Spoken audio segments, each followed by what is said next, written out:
এই সমস্ত মন্তব্য একজন আইনজীবী হিসেবে আমার ঠিক বিয়ন্ড ইমাজিনেশন, আমি ঠিক ভাবতে পারছি না। মানে যে কালচারে আমরা মানুষ হয়েছি তাতে আমি ভাবতে পারি না। এটা আর কি বলবো, এর চেয়ে তো বেশি কিছু বলা যায় না। একজন অ্যাডভোকেট জেনারেল যদি এই কালচার নিয়ে আসে, this is very unfortunate for this state itself.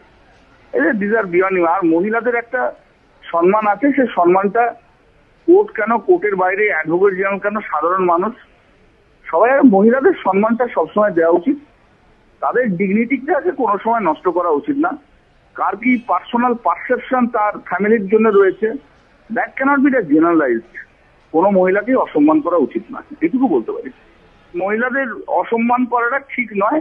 সে মহিলা মানে মুখ্যমন্ত্রী হোক, কলেজের প্রফেসর হোক, বাড়ির বউ হোক, বা যাই হোক, যাই করুক, মহিলাদের সম্মানটা সব জায়গায় রাখা উচিত। এটাই আমাদের সংস্কৃতি।